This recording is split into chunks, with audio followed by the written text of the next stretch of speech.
பொன்னேரி அருகே பட்டப்பகலில் 5 சவரன் நகைக்காக வீட்டில் தனியாக இருந்த பெண் கழுத்தறுத்து கொலை செய்யப்பட்ட வழக்கில் உறவினர் கைது செய்யப்பட்டுள்ளார்.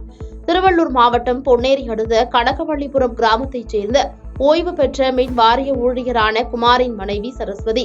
இந்நிலையில் காலை குமார் வெளியே சென்றுவிட்டு நண்பகல் வீட்டிற்கு திரும்பிய போது சரஸ்வதி ரத்த வெள்ளத்தில் உயிரிழந்து கிடந்துள்ளார். இதுகுறித்து அளிக்கப்பட்ட தகவலின் பேரில் சம்பவ இடத்திற்கு வந்த பொன்னேரி காவல்துறையினர் விசாரணையில் ஈடுபட்டனர். விசாரணையில் சரஸ்வதியின் கழுத்தில் இருந்த 5 சவரன் தங்க நகை பறிக்கப்பட்டு கொலை நடந்தது தெரியவந்தது. இதனையடுத்து சடலத்தை கைப்பற்றி பிரேத பரிசோதனைக்காக பொன்னேரி அரசு மருத்துவமனைக்கு அனுப்பி வைத்து வழக்கு பதிவு செய்து போலீசார் விசாரணை மேற்கொண்டதில் குமாரின் சகோதரி மகன் அசோக் பணம் கேட்டு சரஸ்வதி தராததால் தாலியை பறித்துக் கொண்டு கழுத்தறுத்து கொலை செய்தது தெரியவந்தது. இதனையடுத்து கொலை நடந்த 6 மணி நேரத்தில் அசோக்கை காவல்துறையினர் கைது செய்தனர்.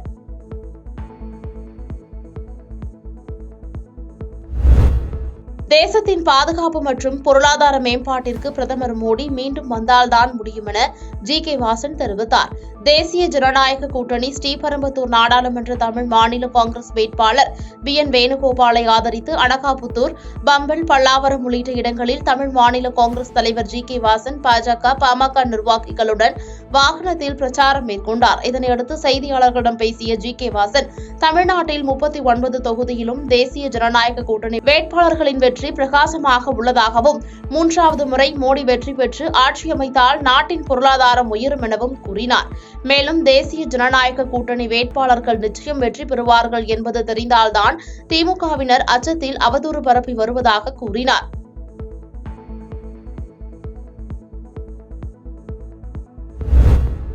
தமிழகத்தில் போதை கலாச்சாரத்தை உருவாக்கி வரும் திமுக அரசுக்கு உரிய தண்டனை கிடைக்க மீண்டும் நரேந்திர மோடி பிரதமராக வேண்டும் என டிடிவி தினகரன் பரப்புரை மேற்கொண்டுள்ளார். தேனி பாராளுமன்ற தொகுதியில் தேசிய ஜனநாயக கூட்டணியின் வேட்பாளராக அம்மா மக்கள் முன்னேற்றக் கழகத்தின் பொதுச் செயலாளர் டிடிவி தினகரன் போட்டியிடுகிறார். தனது வேட்புமனுவை தாக்கல் செய்த பின் ஆண்டிப்பட்டி சட்டமன்ற பகுதியில் தனது பிரச்சாரத்தை தொடங்கினார். ஆண்டிப்பட்டி நகரில் கூடியிருந்த மக்கள் மத்தியில் திறந்தவெளி வாகனத்தில் நின்றபடி வாக்குகள் சேகரித்தார். அப்போது கூட்டத்திற்கு நடுவில் ஆம்புலன்ஸ் வந்ததால் பரபரப்பு ஏற்பட்டது. இதனை அடுத்து பேசிய அவர், அமைச்சர் உதயநிதி ஸ்டாலின் பிரச்சாரத்தின் போது ஐபிஎல் கிரிக்கெட்டை போல அதிமுகவில் பல்வேறு அணிகள் உள்ளதாக கூறி வருகிறார். ஆனால் திமுகவில் உதயா அணி, இதய அணி, மாப்பிள்ளை அணி, பேரன் அணி, கனிமொழி அணி, போதை அணி என பல்வேறு அணிகள் உள்ளது என விமர்சனம் செய்தார்.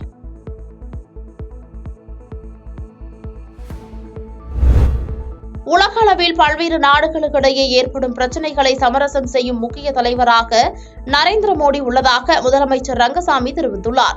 புதுச்சேரியில் தேசிய ஜனநாயக கூட்டணி சார்பில் போட்டியிடும் வேட்பாளர் நமச்சிவாயத்தை ஆதரித்து தேசிய ஜனநாயக கூட்டணியின் தலைவரும் முதலமைச்சருமான ரங்கசாமி மற்றும் கூட்டணி கட்சியின் தலைவர்களுடன் புதுச்சேரியின் சனிமூலையான காலாப்பட்டு பகுதியில் உள்ள விநாயகர் கோயிலில் சிறப்பு பூஜை செய்து தொடங்கினர்.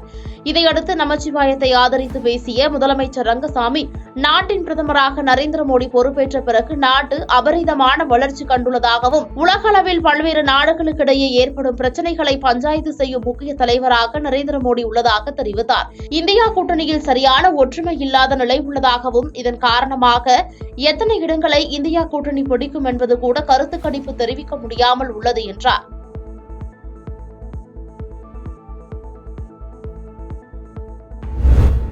வேலூர் எம்பி தேர்தலில் தோற்றுவிடுவோம் என்ற பயத்தில் என் பெயரில் 5 பேர் வேட்புமனு தாக்கல் செய்துள்ளதாக புதிய நீதி கட்சி தலைவர் ஏ.சி. சண்முகம் தெரிவித்துள்ளார்.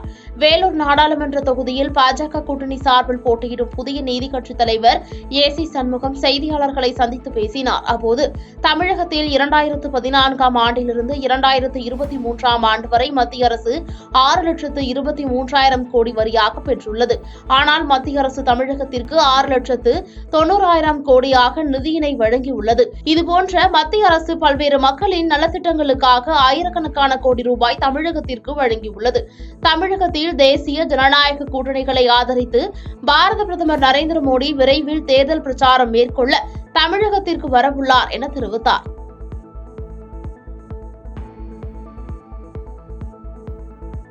பாதகம் செய்பவரை கண்டால் நாம் பயங்கொள்ளலாகாது பாப்பா, மோதி மிதித்து விடு பாப்பா, அவர் முகத்தில் உமிழ்ந்து விடு பாப்பா. அண்மை செய்திகளை உடனுக்குடன் தெரிந்து கொள்ள இணைந்திருங்கள் இயம்நாடு தொலைக்காட்சியுடன்.